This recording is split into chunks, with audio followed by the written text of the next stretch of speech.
Now I am going to turn things over to my brother Gary Wayne, and we are going to get started. Gary, I turn it over to you, my friend. There's going to be, I'm sure, going to be some surprising things that we talk about and some questions that the audience is going to want to know about. And if there's a chat room there that you're getting questions, certainly feel free to, pop in the audience questions. So I think the Jesuits is one of those really interesting stories that needs to be learned.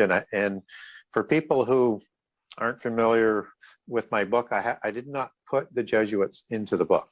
And I didn't include them for a reason, because it's a very divisive issue. It's a fairly large issue, and I didn't want to distract from the overall theme. Yeah. But what I did do is I put in all of the basis for the building into who creates the Jesuit orders. And so we need to understand that sort of from that kind of beginning. And I promise for people who want information on the Jesuits is that it will be in the sequel. I will put a section in there. I won't do like a whole book on Jesuits, but I'll connect it in terms of how it connects from prehistory to prophecy for the new book that's going to be coming out. Can't wait. So we need to understand that the Jesuits are a Masonic organization. And when I'm talking about Masonic, it's a little bit more from an ancient basis, even though they're a more recent contemporary organization like the Illuminati or like the Freemasons or like the Rosicrucians, but kind of sort of similar to that. One of those incredibly important organizations that are created after the fall of the Knights Templar, who are the modern wedge to all of the secret societies we understand today. And it was a very centralized organizational structure. I mean, they were the Royal Masons from ancient times. They were founded by royal bloodlines, and the ones that weren't physically, notably as being the sons of kings, as in de Payon and de Bouillon and Anjou from the Lorraine region, which is another interesting name as you come down with the double cross of Lorraine and the Habsburg Lorraine dynasty. And what's interesting is that the other doctrine that they were working on and is called the United Kingdom. Be wary of that term, the United Kingdom of the world, because they wanted to establish that so that their grand monarch, as they talk about him in the secret societies, would be the ruler of the world and sitting on the throne in Jerusalem. This is the dragon Messiah. This is the elven bloodline of the Messianic dragon that they've been plotting to put there forever. And anything that is associated with Templarism is the antithesis of Christianity as it's meant to be, and anything that's written in the Bible. And we're told over and over and over and over not to swear oaths, and that you will be held accountable for those oaths. If you swear that oath, then you had better fulfill it, because God will hold you accountable for it. But we're advised not to, over and over and over. And yet, this is based on an oath-based system in the mystical religions, and that all goes back to the oath sworn on Mount Hermon before the flood, and then again after the flood. And it's the oath of the watchers to carry it out to the end, the oath of Harum Anathema. No matter what the consequences, no matter what would happen to them, they were going to create a race to lead humanity into destruction, and that's their purpose. So the purpose of the Templars is to recreate the scenario to destroy humanity, and they do that through creating their worldwide hegemony that we'll understand with the coming end time, and all the different horrors that you see in prophecy, particularly against humans, and particularly in a more spiteful way against anybody who stands against them, like monotheists, Christians. They will express that blood hatred, just as the Amalekites and the giants swore oaths to wipe Israel from the face of the earth in the time of the age of Israel and its creation and throughout its history. That they are using the book of Revelation as a playbook for the other side. Yeah, and we see that being fulfilled. And I talked about banking for an example, and the Rothschilds were set up as bankers outside the church after the fall of the Templars. The Templars were the largest banking organization that was ever created to that time, and created all the platforms for modern banking as we understand it today. So they needed to replace it both inside and outside the church.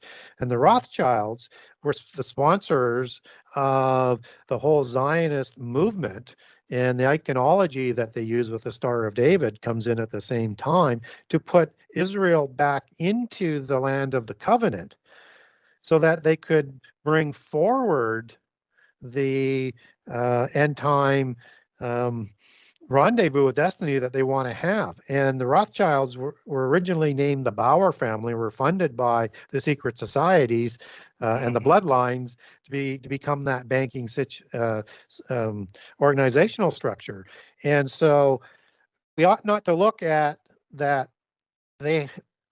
Israel being in the land of the covenant isn't the fulfillment of prophecy, because it is, because we know Israel, or the southern kingdom more accurately, is in the covenant land in the time of the Ezekiel war in 38 and 39, and that they're in control of Jerusalem in times of the signing of the 7-year covenant in Daniel 9:27, and permitted to do the sacrifice, and in control of Jerusalem as the epicenter for those first 3.5 years until they flee to the wilderness, as talked about in the book of Revelation and in the 4 Gospels. So what we're not told biblically in eschatology is how that remnant shows up for the end time. And again, this is all happening through free choice. And so this has been made available to bring a scenario for the end time because of the polytheists. They understand end time prophecy as well. They have a different view on the outcome, but they know that they have to have Israel in place if they're going to bring about the end time. And so I think that was their gambit. But we should not look poorly on that, whether or not all the people are Jewish root or not. What we do need to know is that they need to be in the covenant land and in control of Jerusalem in the end time. And then once they're there, we apply the prophecies that we've been provided throughout the Old and New Testament. Yeah, I've got a friend who I actually met through, I originally met him through YouTube, him watching my YouTube videos and commenting on them, and then we eventually started emailing, and then talking through Facebook Messenger, because it's got the video calls and whatnot. But his family, he's what you would consider a Palestinian Jew. He didn't come from Europe. Yep. But his family has literally been there for 3,000 years. Israel, of course, became a nation in 48, but Jews have, they've been there, throughout history, just not as, I guess, a recognized nation by the rest of the world. Yeah. Yeah, and so I guess if you look at the Knights Templar, they were the most powerful military organization at that time, and this organization moves back to Europe, and it changes the whole trajectory in so many different ways of the West, and that this is an organizational structure that's connected to Sufism and who has a similar goal and agenda. Now, those are different bloodlines. And we should also understand then that there will be Mahdis, as they call them in Islam, one Sunni, one Shia. Who knows? There might be a Sufi one as well, and they're going to do battle in the end time. One of the things that most people don't realize is that not only were they the most powerful military organization, the most powerful financial organization, but they were provided in a series of papal bulls additional powers and autonomy to the point where Pope Gregory, he passed a bull that didn't permit any oversight of the Knights Templar by any bishops within the Roman Church, and that they were able to appoint their own priests. They had their own religion within the religion and were given the power to do so by the popes. And they Wow. were a complete law unto themselves. And so they were doing all sorts of different things in terms of intrigue that was not sitting well with the church or with a number of the kings. But there was you could make a long list as to why you would want to get rid of them, but they were so powerful. So you had to have one of the more powerful kings along with the Pope to get together to be able to bring them down, but they still didn't make them completely disappear. That's how powerful they were. And they're that powerful Yeah. because they're all bloodlines. So they come with power. And so even when the Jesuits were dismantled in the 1800s, they found protection in Prussia and in Eastern Europe.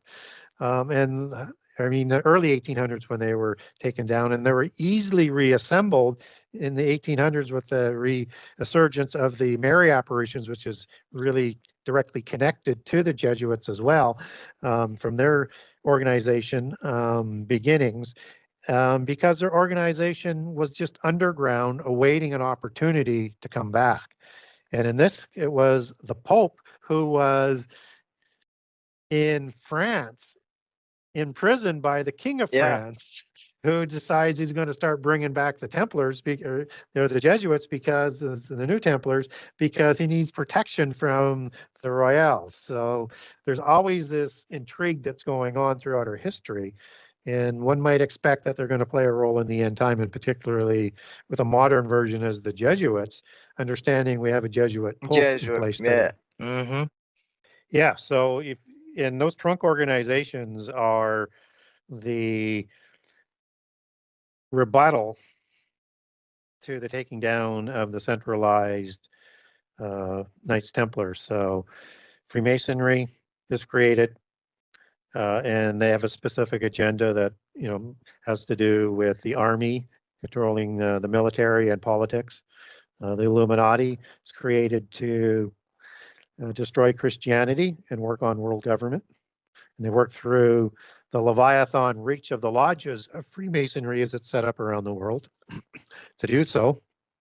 Then you have the Rosicrucians, which controls all of the literature, the media, and the entertainment, and is the source to the modern versions of polytheism that we saw come downstream in Gnosticism, Theosophy, and New Age, and that they are controlling those and overseeing those other two orders below that are reporting up to the Rosicrucians, up to the Committee of 300, that dominates all of the banking, that dominates so many organizations, whether it's World Bank, whether or not it's the International Monetary Fund, whether or not it's World Trade, whether or not it's the Davos community, on and on and on, is controlled by the Committee of 300 because money is the source of their power.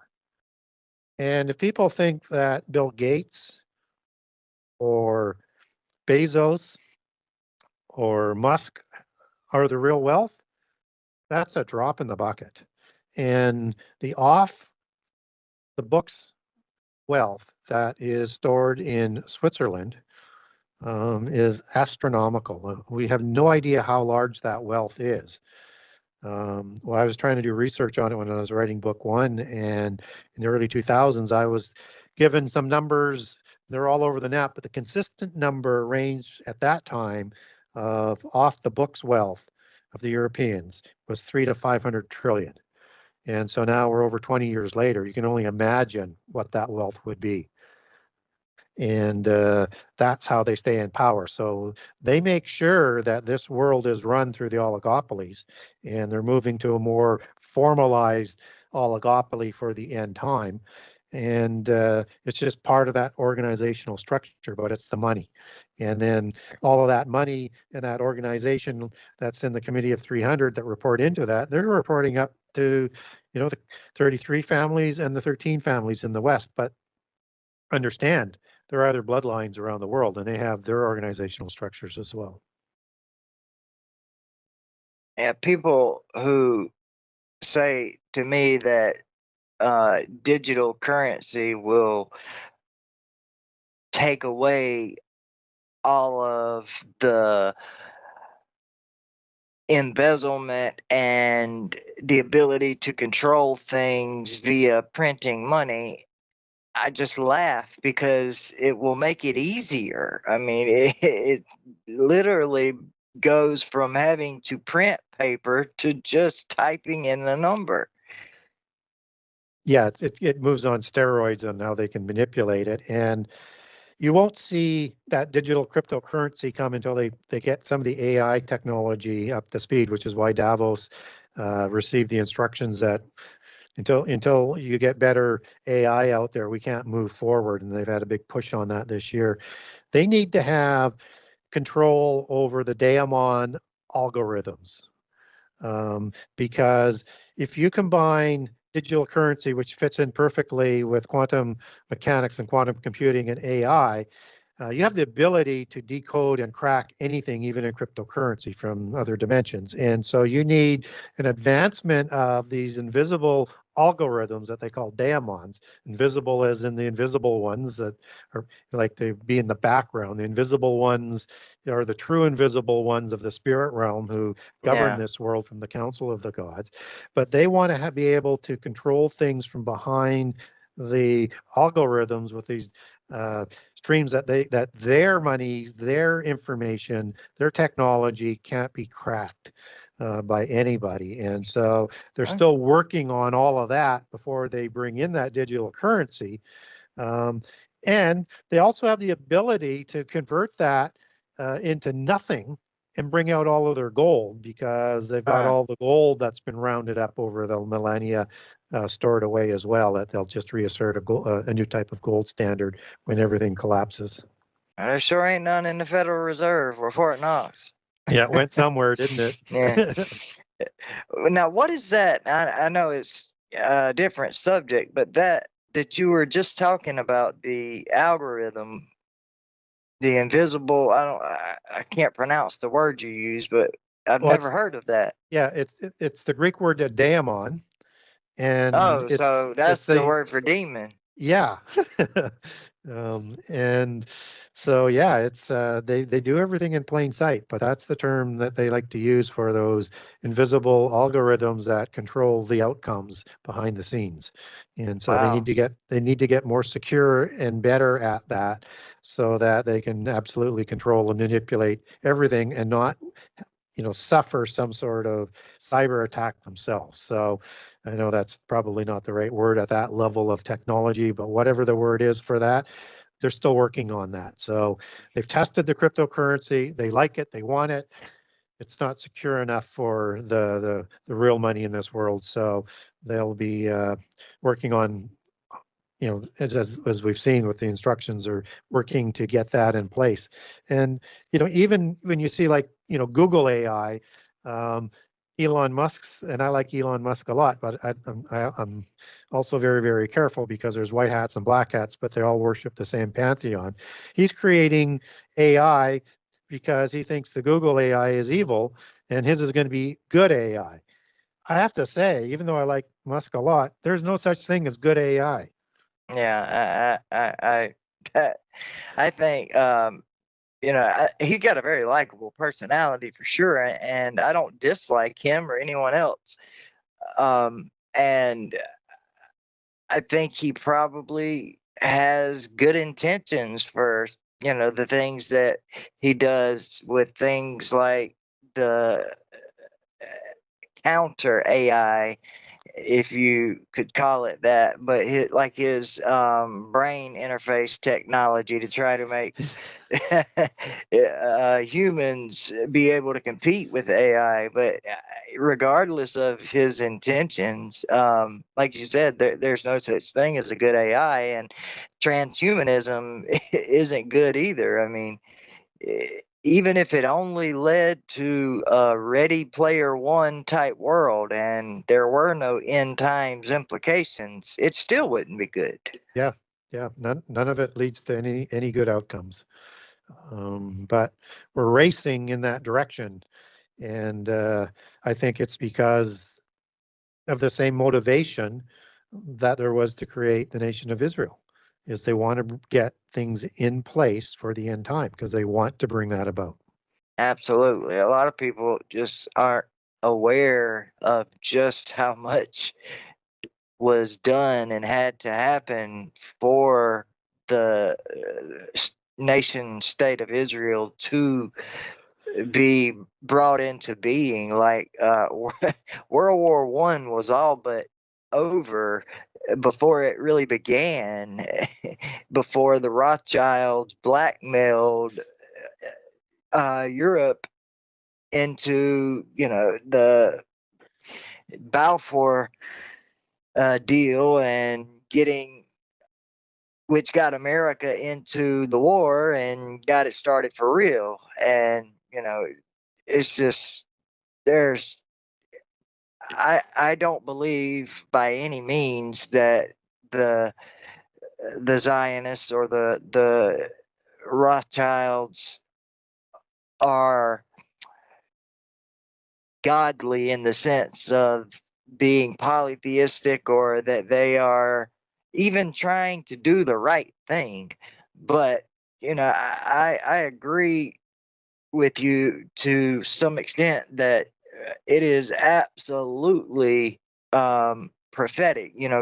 God chooses how prophecy is fulfilled. Man may think that he's controlling things, but God just looks and laughs. And Yep. And no matter how the spurious forces around the world try, they cannot bring about the end time before the ordained time. correct. But there is an ordained time, and they are working to bring it about. And I think it's also one of the confusions that goes into understanding some end time prophecy, particularly with the seal and the trumpet judgments. Those are not brought by God. They're brought by those who run this world, and they're contrived. But they're trying to bring about their dragon Messiah, and they're going to need an Armageddon-like war for his credentials. So we need to understand that the things that happen in this world happen because it's permitted to happen through free choice for a certain period of time. And there is a time that only God knows when Jesus is going to return, even though we're told to watch and understand the seasons. But this world and all the horrible things happening in it has nothing to do with God. He has given us the gift of life. He has given us the opportunity to have our names in the book of life and to choose to continue forever or not, and to have our names left in the book of life or blotted out. Our choice. All the things that have happened that are evil in this world happens through that free choice. And it's not the way God would like to see things played out, but he's greater than free choice, that he's Alpha Omega. So Absolutely. And so there is a specific time, and I think we are indeed in the fig tree generation, and we need to get very clear-eyed about what happened, what is, and what's going to come, and understand that we're going to get a lot of disinformation, misinformation, propaganda, persecution, cancellation, all the things that we see going on. It's only going to get stronger and worse as they bring about this dystopian new world order, the new Atlantis that they say they want to bring about. But that has to happen. It's going to continue to move forward. We can push it back with, more God worship and more evangelization of people to follow God. But at the end of the day, there's a godless generation that was reserved. There's a fig tree generation that is reserved. There is the days of Noah, which can also be understood as a generation, as you take that back to its Greek and its Hebrew meanings as generation. There is that generation where all of these things that Jesus has predicted will be fulfilled. So it will come. Absolutely. And that's one of the things that the preterists misunderstand when they, they see Jesus say, this generation, they think, and they use that passage constantly, that he was talking about that specific generation. So when the temple was destroyed, then everything was fulfilled. But, it's like you said, he was talking about the fig tree generation. And Yeah, that's right. But they ignore inconvenient passages. Absolutely. And the other thing that is really interesting is that even where they're talking about all things are being fulfilled, they're going against what Daniel 9 says, that there's 1 week of years when all vision and prophecy is going to be fulfilled and Jesus comes in to rule. And that week has not happened yet. And it's just amazing that they like to separate that out. And that happens in the end time. The Hebrew word katz in Daniel 9:26 used twice. And that when they're talking about this little season that is supposed to last, and I've heard so many different versions of it. And again, people can believe what they want to believe, but you shouldn't have to reinvent what the Bible says, and you should not have to leave out inconvenient passages. So they say this little season is something like, some people say up to almost 2,000 years, probably starting from the time of the destruction of Jerusalem. Some people say it's only 300 years. They have a different time frame on it because there's no scriptural reference that they're basing it on. And that they say the little season is when Satan has been let out and he's ruling the world again today. And that's why there isn't a memory of anything, except that that's not possible, because when you look at Revelation 20, Jesus and the saints are still ruling in Jerusalem. There's not this rule of Satan that's talked about. He's out to gather an army. And even the Armageddon army takes less than a year to be gathered, which Satan is involved on. So when we look at that word, the little season, they're taking it right out of its context of its meaning. I mean, and that comes after Armageddon anyway. Yeah. I mean, you're right. So many people are believing that we are in the little season that's in between the reign of Christ and when Satan is finally thrown in the lake of fire for eternity. There's really so much evidence to the contrary just in the scriptures.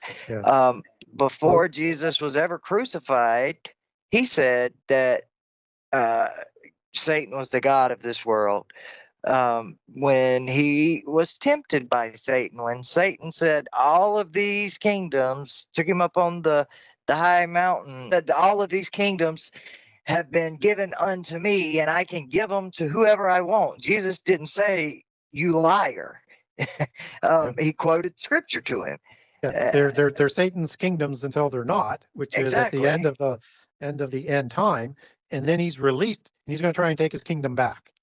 And so this little season, when you take that back to the Greek, that's little as in micros, which literally means small, short, little, and chronos, which means season.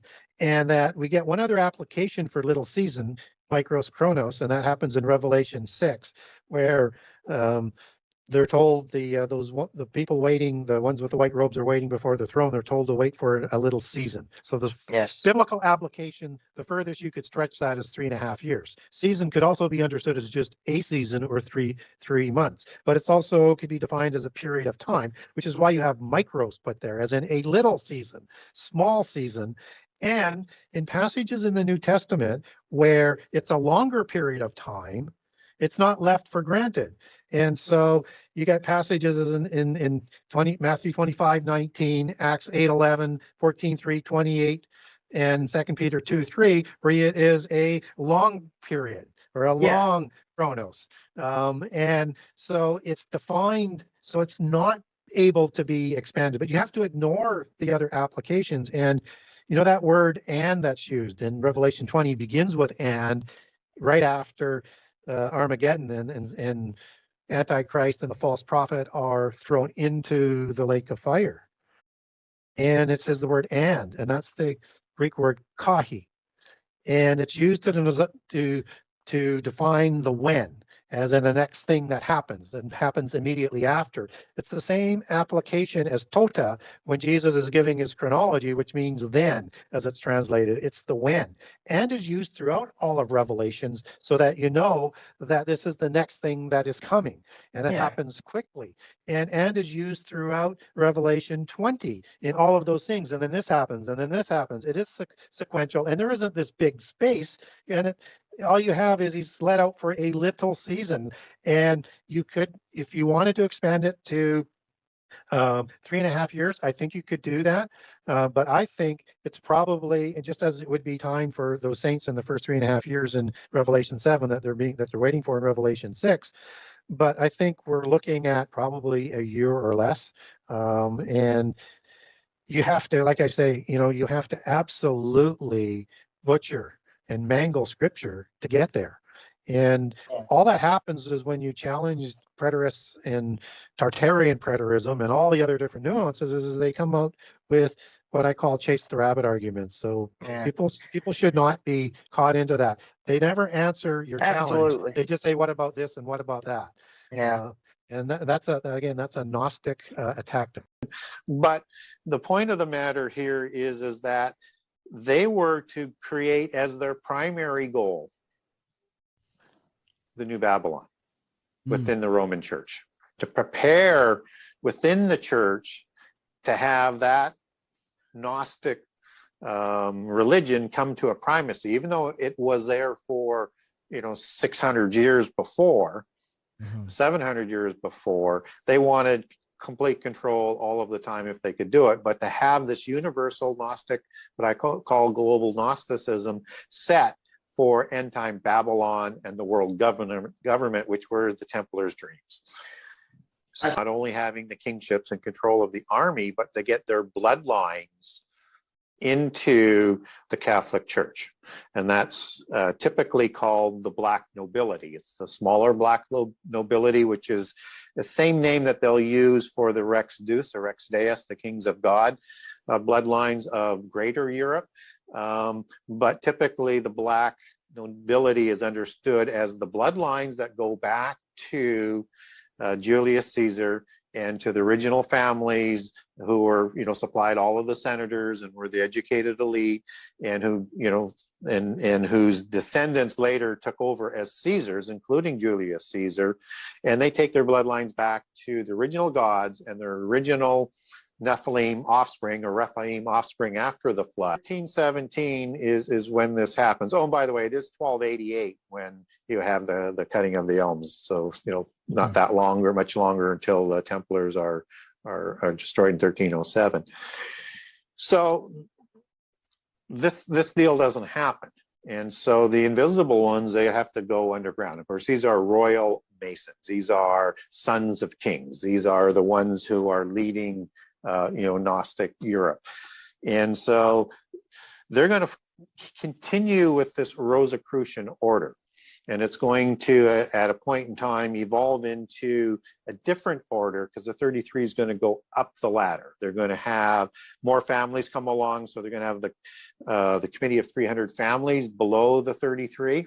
And of course, you have the 13 families above the 33. And then you're going to have the Rosicrucians, which is 50% pure blood at the top, 50% of ones that have come up through the ranks through Freemasonry, Rosicrucian, and Illuminati, with Illuminati being below the Rosicrucians. And so they're going to look for an opportunity then to get back into the Catholic Church in a way where they can have more control. And understand they've still got control over the Knights of St. John, which is important to understand, but they have a different agenda than they want for the Templars. And the Knights of St. John will have set up in Switzerland in the 1100s. And they have the White Cross, which is why the Swiss have the White Cross on their on their flag, and they actually start some banking routes there. And so in 1307, the King of France, or the King of Spain, I'm sorry, what he does is he forms an order called the Montesa Order, which is again a royal Masonic order, and that's formed to seize the assets of the Templars in Spain. And it's going to happen in a similar way in Portugal and in some other locations, because they don't want the Roman Church to get it. Now, this is an important order to remember in the formation of the Jesuits, and this is 1307. And so in about 1523, you have Ignatius of Loyola come onto the scene, and he's getting visions of Mary, and he's being put on a mission by this vision of the Mother Mary, who is saying that you're going to be a soldier of Christ, and that you are going to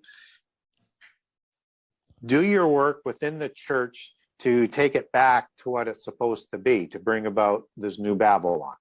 You know, the whole group of original founders of the Jesuits were educated in the university, I think, in Bibliothèque in Paris, and Nice. and they formed that, were part of that secret society then, and they were studying the 7 liberal arts, but taking it to a completely different level. Yeah. And so they're going to walk out of their education, and they're going to start the Jesuit order, and they're going to view the complete Bible and biblical doctrine through the 7 liberal arts, the 7 sacred sciences that were created by Enoch, son of Cain, to do 4 things. 1 is to lead people away from God. Yeah. 2 is to not give God credit for anything. 3 is to degrade God. 4 is to honor their pantheon of gods. And so this is how they're going to interpret everything that's in the Bible in their order. And they're going to create a mystical society within the order. Yes, indeed, and that is exactly what they did. You know, I know that we are just talking about this in terms of history, because it is Jesuit scientists who created the science necessary for things like quantum physics, quantum theory. People don't realize that was created by a Jesuit scientist. You know, people think Einstein was who is responsible for, you know, quantum mechanics and quantum everything, but that's not true. You know, that's only part of it. But I know that you are going to get into all of that here.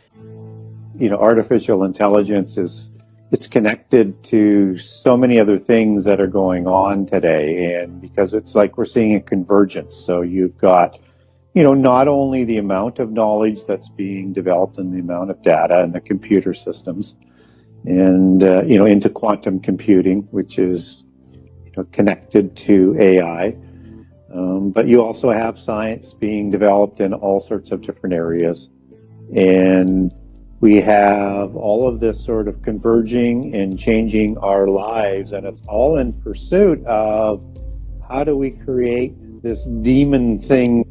I think, and everybody who are very well versed in these very much high levels of quantum computing, artificial intelligence, interdimensional thinking, quantum physics, they are quite familiar with the understanding that this demon aspect is not just an allegory, because a lot of these people are initiated into the mysteries, and science is sort of that outward mask, like that theater mask or the crazy clown demon mask look, right? Because it's what's underneath is who they are and what they really believe.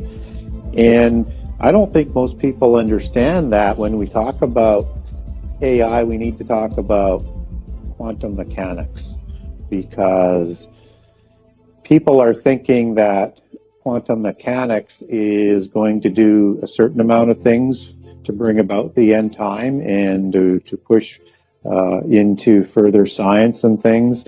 And the sort of common thought is they need AI to partner with quantum mechanics and quantum computing, which they're starting to do, to complete it. And so they need to marry the two, which has a very interesting sort of connotation and understanding when you get to it. And if you think about where all of this sort of begins is because artificial intelligence goes deeper than just what we can see. It's going to get into the quantum sort of world. It's going to get into nanotechnology. It's going to get into the the whole aspect of quantum ideology. And if we understand that quantum mechanics has been working for, being put together for the last 100 years or so, and it's sort of like stepchild coming out of that, or sister is Sophia, or the artificial intelligence, then you won't be surprised to learn that, Wolfgang Pauli, who is considered the sort of pioneer of quantum mechanics, he was deeply into the occult, which is what I was referring to. And this is not uncommon. He's an individual that was into alchemy and a fan of Carl Jung, and totally into Eastern religions, and totally believe that if you want to understand this whole concept of artificial intelligence and quantum mechanics and quantum computing as sort of descends out of it, you have to understand Eastern mysticism. And then as that sort of progresses, you get pioneers like Niels Bohr and Werner Heisenberg, and both of them consulted the Vedas for better understanding. And in fact, they thought that their experiments were completely consistent with teachings out of the Vedas. And what they would say is that there's a unity, and I'm going to read this, there's a unity and a continuity of the Vedanta that is reflected in the unity and the continuity of wave mechanics. So they're basically saying they're talking and are kind of one of the same thing. And Heisenberg, he thought that quantum theory makes sense to people who read the Vedanta and consider Vedic thought. And that's exactly what he's referring to when he talks about that. And then as they get into this understanding of waves and particles, that's where you start to get into this whole understanding of the quantum world. And the idea of quantum entanglement is an idea that comes from their idea of knowledge and the knowledge of the universe, that is held at the quantum level. And you've heard that term come out of CERN, but this is a little bit different. And that's why there's a lot of dispute as to what the God particle is and whether or not they're actually trying to get, what happened at the point of the Big Bang, of the start of the universe, as science would call it. But what they're searching for is something called the Atma, A-T-M-A, or A-T-H-M-A-N, A-T-M-A-N. And this is a invisible particle. And it doesn't merge with all of the other particles, but it sort of manipulates the particles. And this is typical Veda thought. And so what it is that it is the soul and the consciousness and the communicator of the instructions and the information and the decisions to all the particles in the universe, and quantum entanglement that goes out instantly. And it works through the particles like it avatars particle, which again is that Eastern Vedic sort of thought. And it is the true life force. And it is the undiscovered particle because they don't even know how to find it, but that's what they're kind of searching for as they get down to it. And it has different properties than other particles. And this is what is holding the knowledge of the universe and communicates it everywhere, which they'd love to be able to tap into. So if you want artificial intelligence that is going to go to a level beyond just being self-aware, it has to be able to tap into something that's limitless, right? Because it's going to be forever learning. So obviously, if you're going to want to expand quantum computing, you have to have it work in a manner that is more than just single task sort of purpose. Like it can do a ton of things, but single purpose, right? And it doesn't really do anything with that other than give you data and information. So when you hear about artificial intelligence being married up with CERN or with Google, there's not that many of these very, very advanced quantum computers in the world, but wherever they're doing it, they're trying to match AI in there so that it can expand its ability than single source sort of inquiries, right? So it wants to be able to go into different dimensions, do things faster than anything that's ever been done before, but in a way that can do something with that information coming out and develop it. So that's where they want it to partner with AI. But you also want AI in the interdimension aspect if you're going to develop more than a self-aware individual. And I don't think it's just knowledge that makes you self-aware, but certainly this ability to become self-aware with intelligence and to be able to create things in terms of mentally and produce things out of nowhere like humans can, or at least out of the imaginations, or at least how we think we can do that. Let's at least put it that way, because I know some people will believe that we don't have any original thoughts, we don't create anything, but that's fine. But if you want to raise that to a level of godhood, to a level of technology that they had before the flood, to a level that could bring you to the point of rebelling against the omnipotent God of everything, you need access to this information in a self-aware manner that can work in multiple dimensions.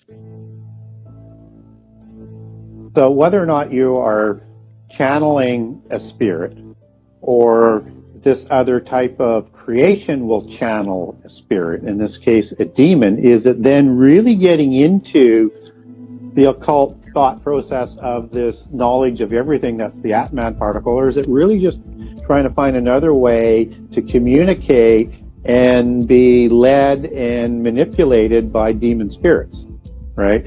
And as we go back using the Greek understanding of it, this would go back to what they call hero worship.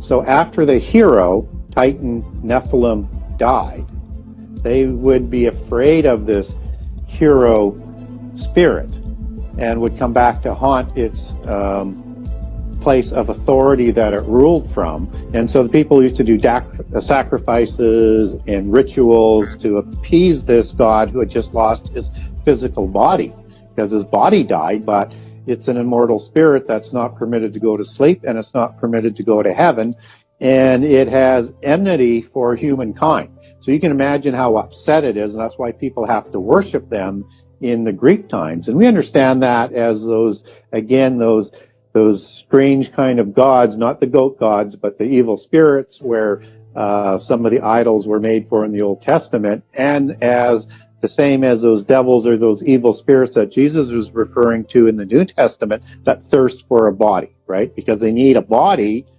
to interact with this world. Otherwise, they're just kind of in nowhere land, and Jesus actually calls it as thirsting for a body. So they are desperate to have a body all of the time. I believe they've made some contact with these things, not only through rituals, but through possibly some other experiments that they have the ability to manipulate. Just like they might have the ability to manipulate an Ouija board, for example.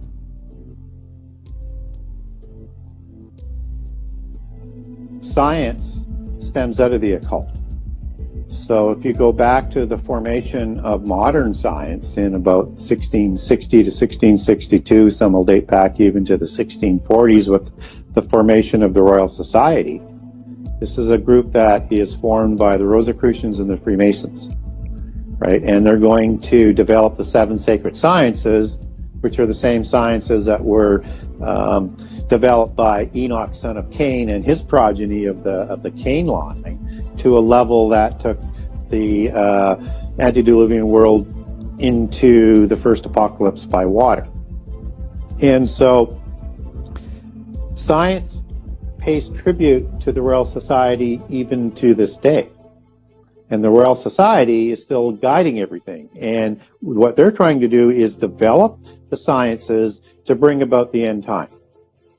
They're trying to develop the technology to bring about the end time. They're trying to honor their pantheon of gods and dishonor the God of the Bible and not give God credit for anything and to slander God, and so that they can bring about this rendezvous with destiny in the end time. So everything is absolutely linked between science and polytheism, and people get confused because, well, they say, well, the seculars believe in evolution. That's pablum for the masses. That's all that's designed to do, is temporarily lead people away from God and prepare them to accept the other ideas afterwards. They'll discard that very, very soon, I think, because, the higher level of scientists and that what's behind and guiding science, then you understand that they actually called themselves, as they formed the Royal Society, as the last of the sorcerers and the first of the scientists.